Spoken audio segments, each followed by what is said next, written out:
That said, I think in music school we spend so much time studying those cycles and 2/5s that students they go to harmonize their lead sheets, and I think they tend to try to make everything be a 2/5 1 when in reality that's not what they necessarily want.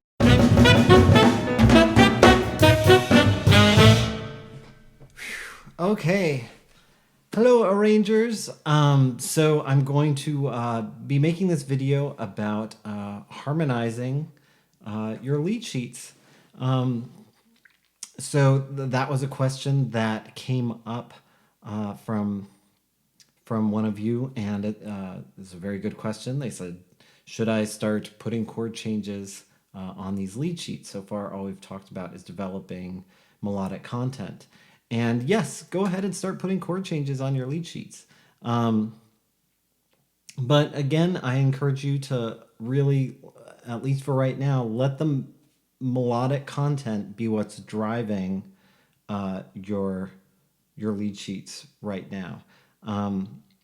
So that means starting with a melody and then putting chord changes with it.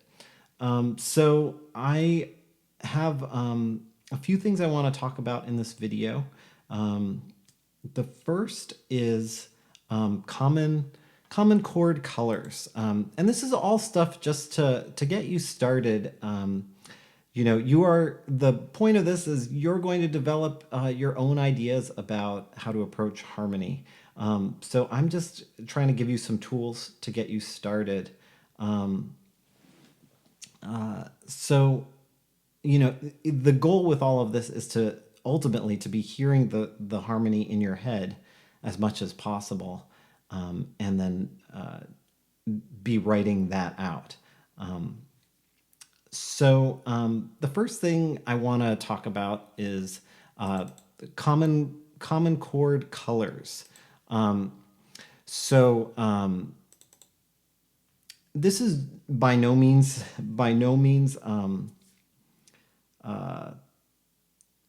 exhaustive, this list. This is just to get you started.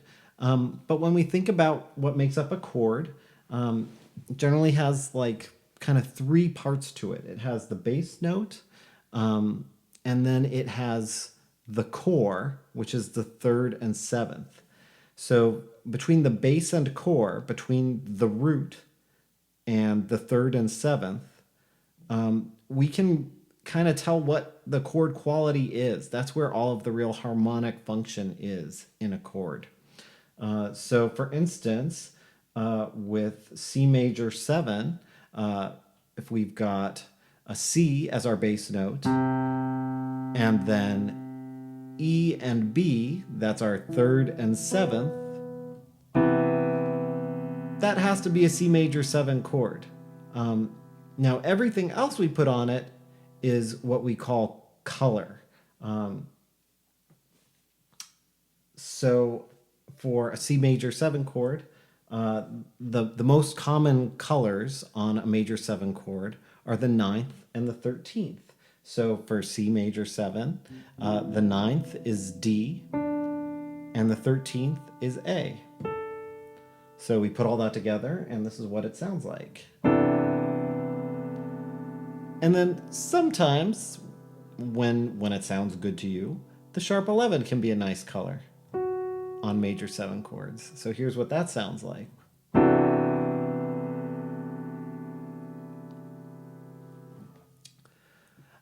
So anyway, I just want to go through this list of common chord colors.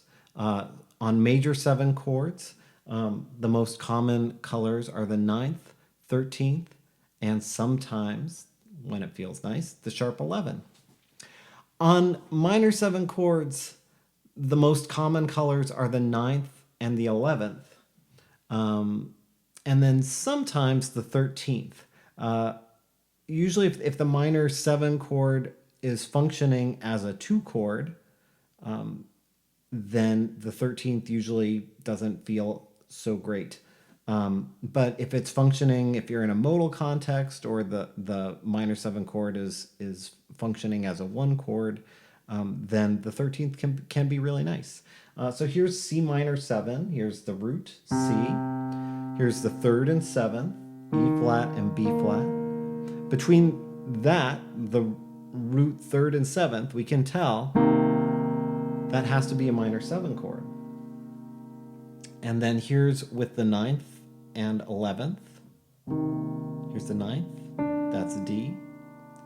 And here's the 11th, that's F. We put all that together. Definitely sounds like a nice C minor 11 chord. And we don't always have to have all of them. We might not use the 9th, but decide we want the 11th. Or we might decide we want just the 9th. And then, another common color can be the 5th. And that's nice sometimes on the minor 7 chords, especially.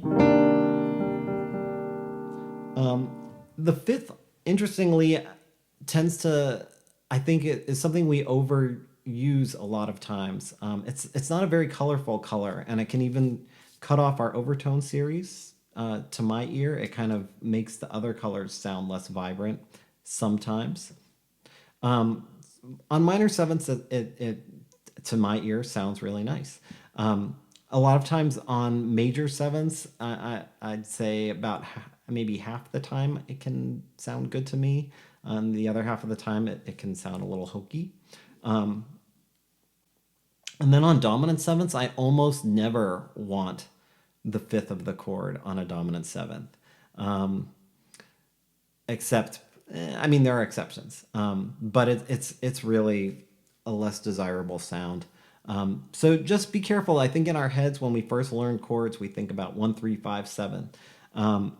And actually that 5 is a color tone, and it's not the best color tone. So don't make it a default. It's not like a 1, 3, or 7. The 5 is much less important. Okay, dominant 7 chords. It's going to have, a root, a major 3rd, and a minor 7th. So that's for C7, that's going to be C, E, B flat. That has to be C7 between the root, between the bass and the core. And then what's left is color.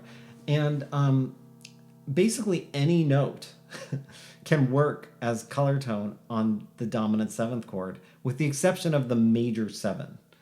So, the flat 9,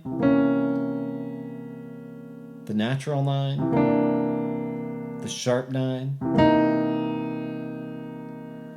the sharp 11, the 5th, the flat 5th, the sharp 5th, which is the same as the flat 13th,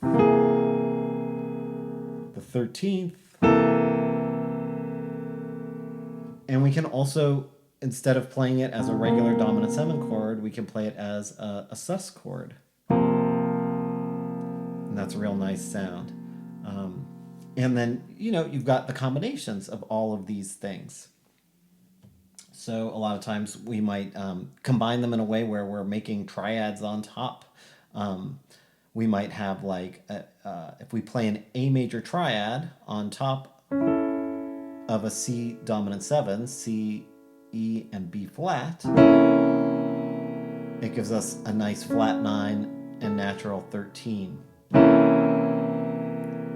Or if we play, let's say, a D major 7, not a D major 7, a D major triad over C, E, and B flat. So there's our bass and core, and then I play a D major triad on top. It gives us the 9, the 13, and the sharp 11. Or a G flat major triad gives us the flat 9 and the flat 5, or sharp 11.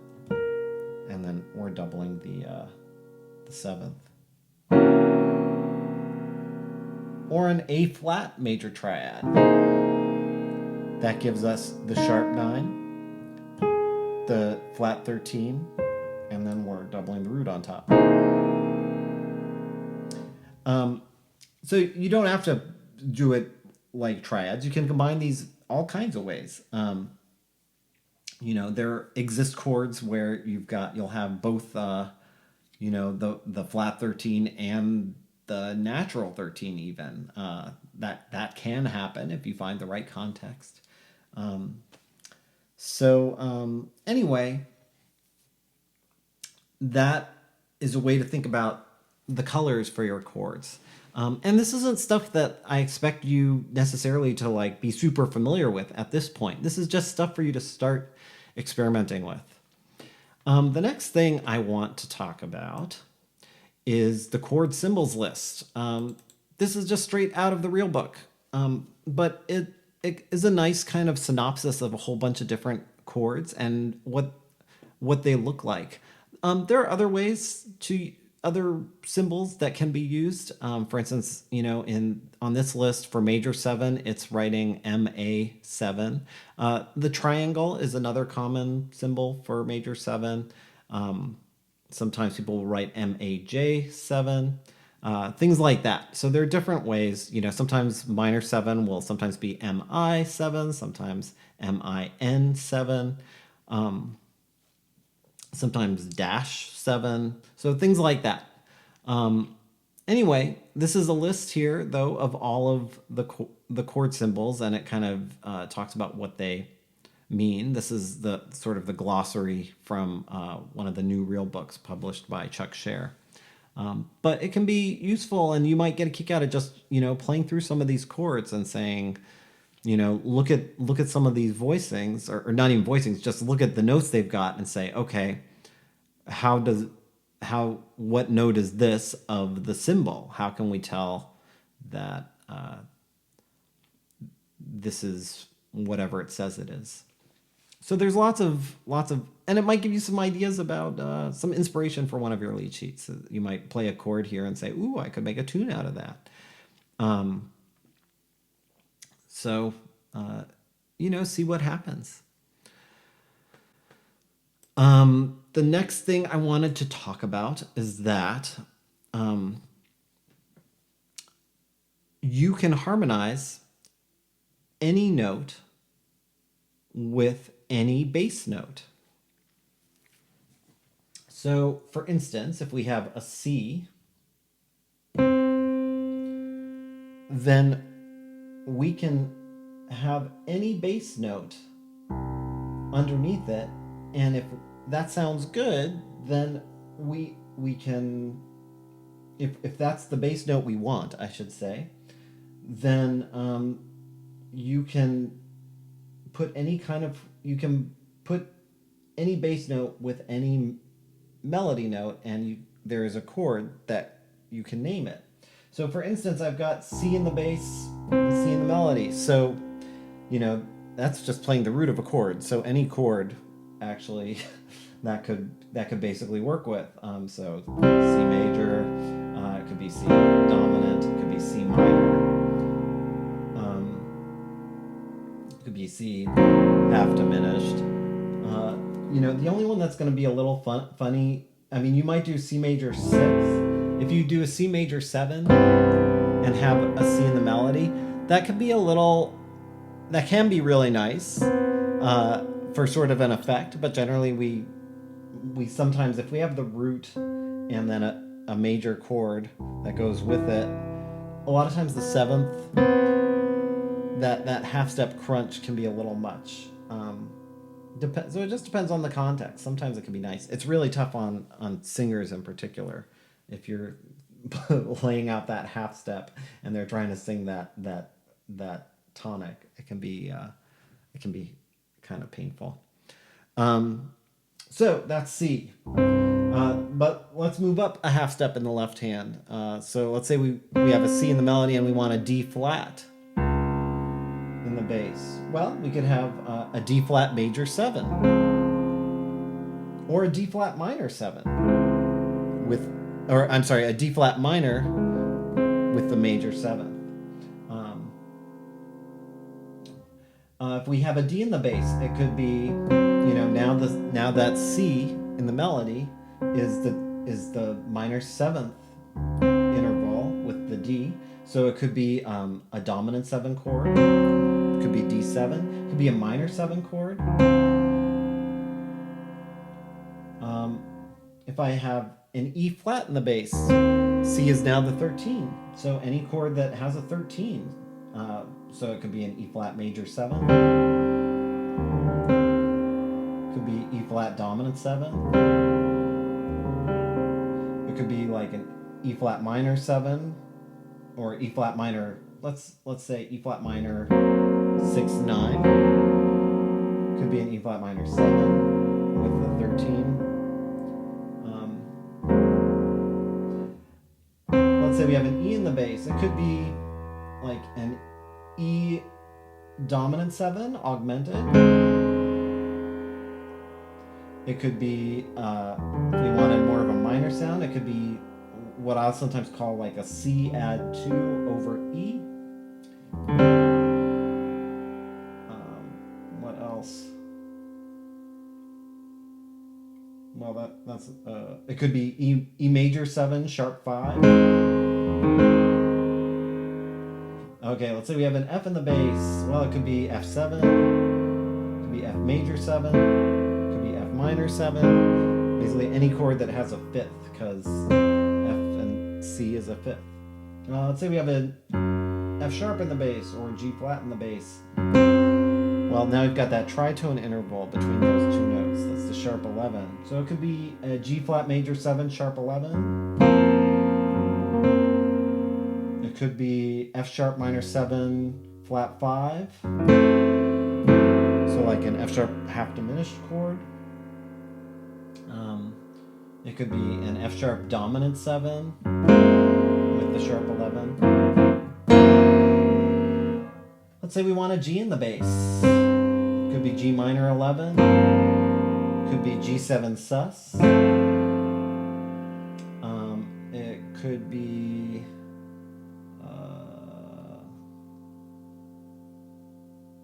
those are, I mean, the most likely most likely choices. Say you want an A flat in the bass. Don't worry guys, we're almost through this. A flat major 7, it's the third, major third. So it could be A flat major 7 or it could be A flat dominant 7. Let's say we have an A in the bass. It could be A minor 7. It could be A dominant 7 with a sharp 9. Let's say we want a B flat in the bass. Now we could make that be, it's the ninth of B flat, so any chord with a ninth. So it could be B flat major 9. It could be B flat minor 9. It could be B flat dominant 9. And then lastly, we've got a B in the bass and a C. That's one of the trickiest. It's the flat 9 interval. So probably like most likely choice would be a B dominant 7 chord with a flat 9. You know, maybe throw in a sharp 5.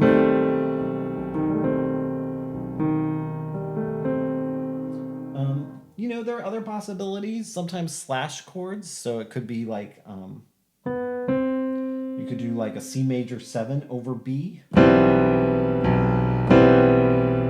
Or F major 7 over B. So the point is, you can harmonize any note with any bass note, and that frees you up a whole lot because, you know, so often I think we are taught about thinking in terms of Roman numerals, and that serves us well for a lot of music. And by that I mean thinking in terms of like the diatonic chords. So here's, you know, in C major, it'd be C major 7 is the 1 chord, D minor 7 is the 2 chord, E minor 7 is the 3 chord, F major 7 is the 4 chord, G7 is the 5 chord, A minor 7 is the 6 chord, B half diminished is the 7 chord, and then we're back to the 1 chord.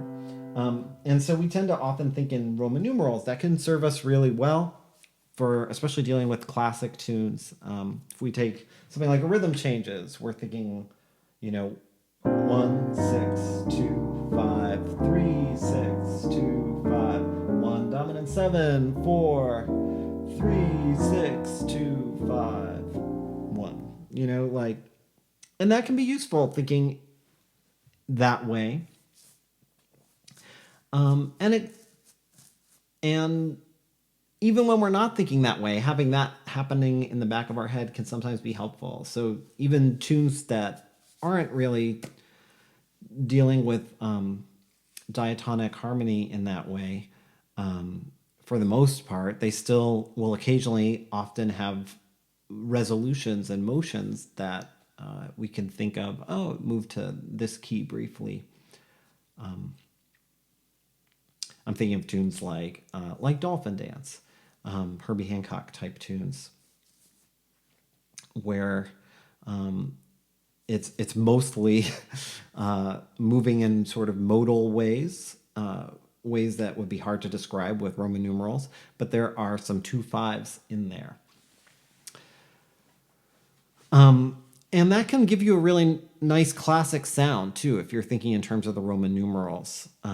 And there are some really common chord cycles with 2/5s. And 2/5, so that's the 2/5 chord progression is very common in jazz.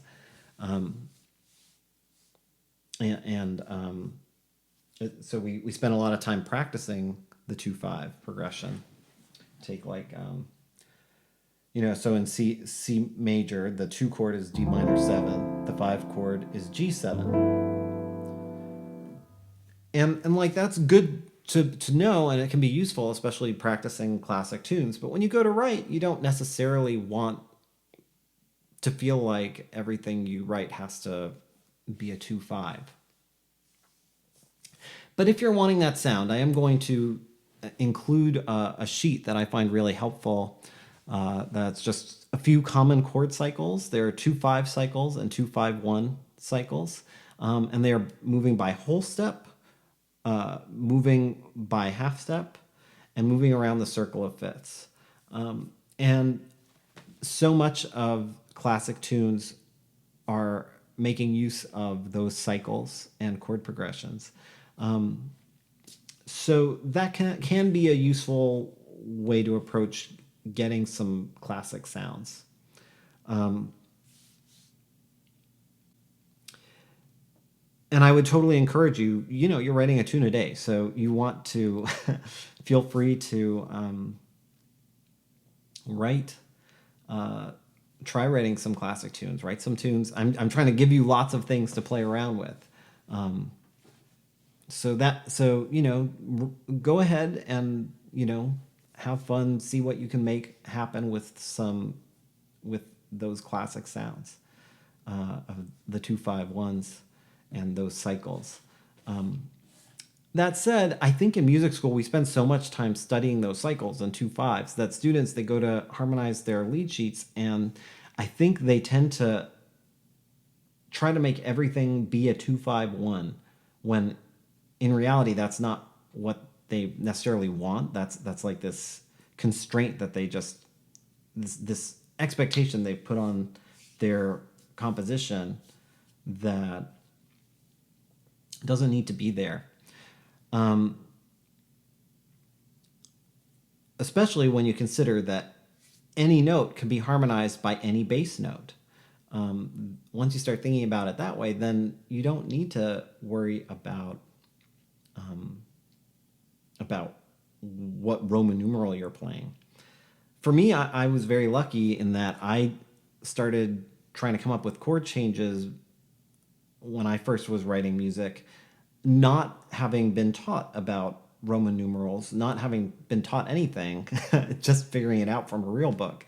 So I would look at the real books, and my brain didn't gravitate towards, oh, this is the 3 chord, this is the 7 chord. My brain just looked at the motion of the bass notes. And I noticed that the bass notes tended to move in certain intervals. There was a lot of the bass moving up by 4th or down by 5th. So moving like around the circle of fifths. or often moving by half step. And so when I would go to harmonize, I wasn't thinking about like what keys or anything. I didn't know that stuff. So I was just thinking about like the motion of the bass. And then the other thing I thought about was how whatever that bass note was related to whatever note or notes were happening in the melody. And so that's a really good approach, actually, is to be thinking linearly the motion of the bass from one bass note to the next bass note. And I mean, by I say bass note, I mean like the root of one chord moving to the root of the next chord, what intervals are happening. So that's a linear approach. And then thinking about how those bass notes are relating to the notes in the melody. What colors are being brought out? So a great way to harmonize is you've got your melody, you sing it into a tape recorder and you transcribe it, and then you maybe add some repeats, add some space, switch things up a little, try playing it backwards or upside down, do whatever you want. You think, right now you're also thinking about the form and trying to hear where it wants to go. All that stuff. You get your melody.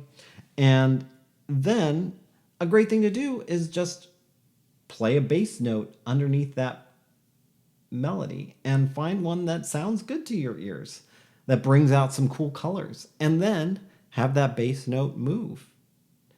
And this is partly why it's so helpful to be doing this by hand and in pencil, because it's easy to erase or to write down multiple ideas, and come back to things later and cross things out. This is an evolving document that you're creating when you're making this lead sheet, and it's not to say it's not impossible to do that on a computer, but it's so much harder.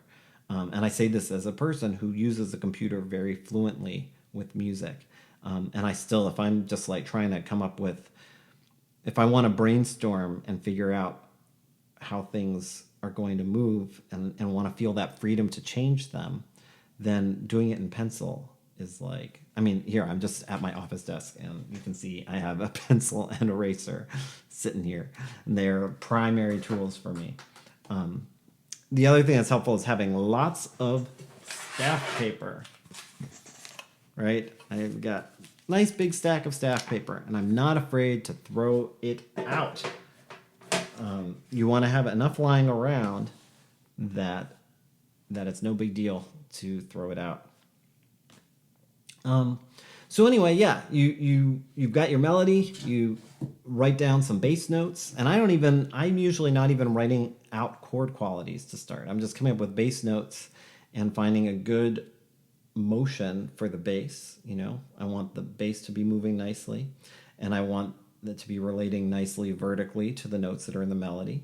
And so thinking about some of those common chord colors can be a nice way. You can say, oh, this, like you might play a melody and say, oh, this is bringing out the 13th of this melody. This is bringing out the 9th. This is bringing out the sharp 5. This is bringing out the minor 3rd. Whatever it is. And all of those intervals are going to have different character.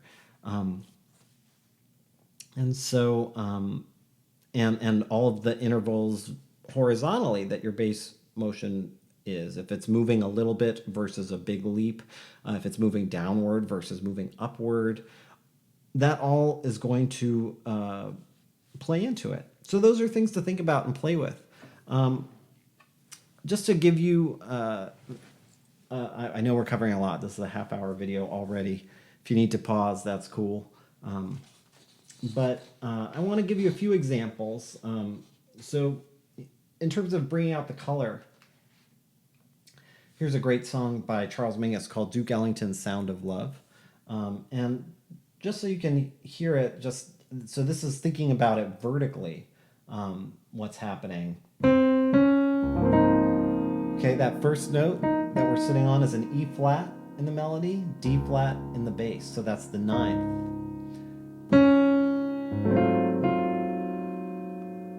Carefree, that's an F in the melody, A flat in the bass. So we've got a 13th. Okay, back to the ninth. Right, that's the sharp 9 to the flat 9. That's the flat 9. Sharp 5. 13. Sharp 11. That's the 9. 13. 5. 6. Major 7. Sharp 11. 9. Right? And I would totally encourage you. Mingus is particularly amazing with that, and all of Ellingtonia. And I stick Mingus a lot of times in as sort of, I think of him as an extension of Duke Ellington. Same with Monk as kind of another branch of that tree. But checking out Ellington, Strayhorn, Monk, Mingus, Wayne Shorter, for how they just going through and looking at what colors of the chords are being emphasized, what those intervals are with the bass notes vertically, tells a whole story in itself. Here's a Billy Strayhorn composition called Isfahan. Again, just paying attention to what notes are being brought out in terms of colors. Okay, that's the major 7. Major 7, and that's the root. Okay, that's 5, 6, 9. Major 7. That's the sharp 5. 13. 9. There's the 3rd, 5th, 3rd. Again, same deal. Now here's flat 5,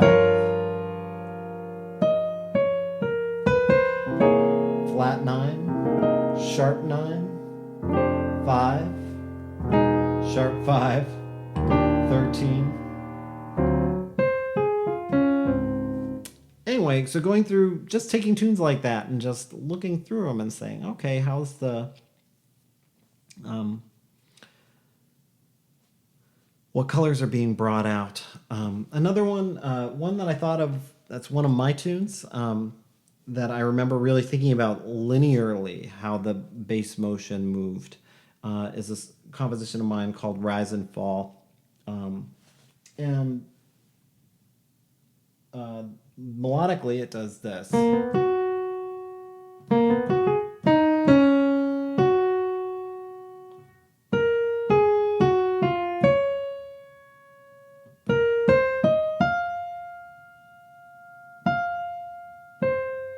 Anyway, it goes on. But I remember really thinking about just the bass motion. And I think when I arranged it, actually, to start out, it's just bass and melody, and then I bring the inner voices in. But the bass line I came up with goes like this.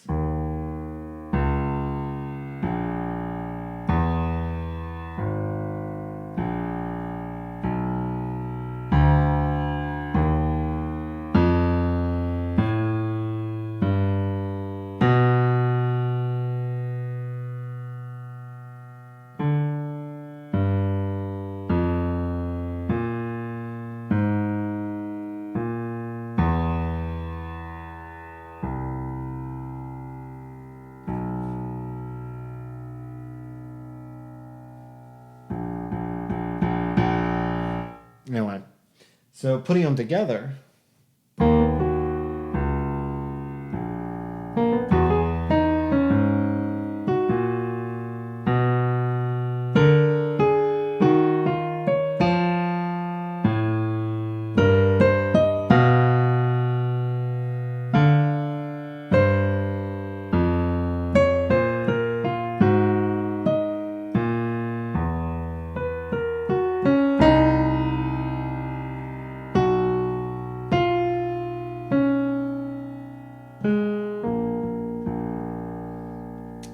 And then I can add the inner voices.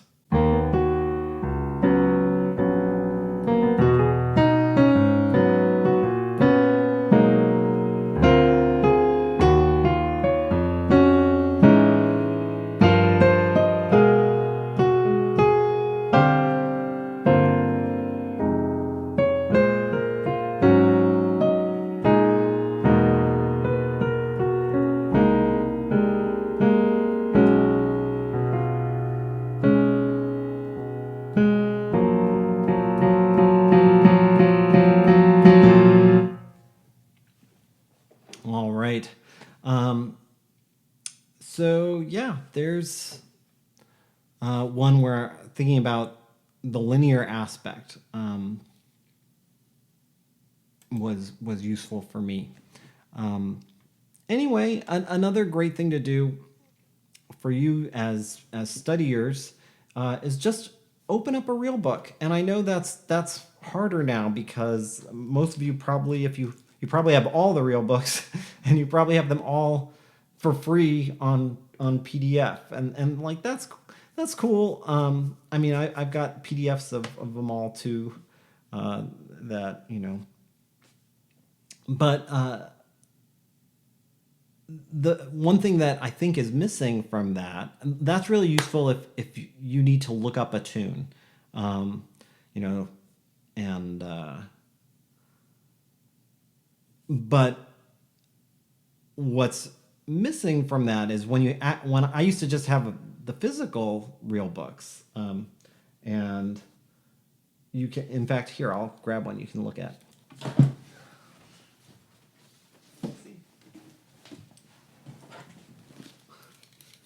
See, this is a physical real book. And I've had this since like a really long time.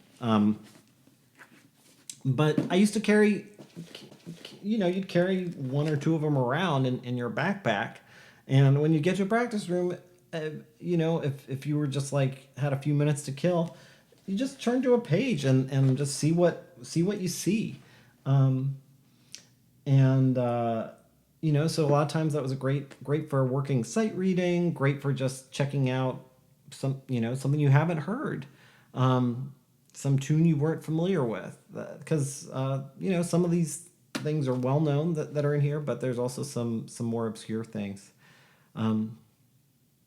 But one thing I used to do that I found really helpful is I would just open up the real book and turn to a page and just, basically see what I see. So look at a tune and just see what it's about. So I just opened up randomly to John Coltrane's Central Park West. Yeah. I just edited what I did out because I realized you probably couldn't really see what I was doing as I'm looking on this page. But going through the tune and just looking at, see what you see the bass motion, see what melodic notes, what colors are being emphasized vertically, see if it's relating to 2-5-1s, to key centers or not. Just see what you see the phrase length, see how much space they're using, all that stuff. What kinds of rhythmic ideas are happening, see what you notice, and then maybe you'll get some ideas for things you can use in your own writing. All right, this was a pretty lengthy video, but I think I covered all the stuff I wanted to. And if you have questions, and I hope you do, please shoot me emails about them, and I will do my best to answer them. Thanks, and have fun writing.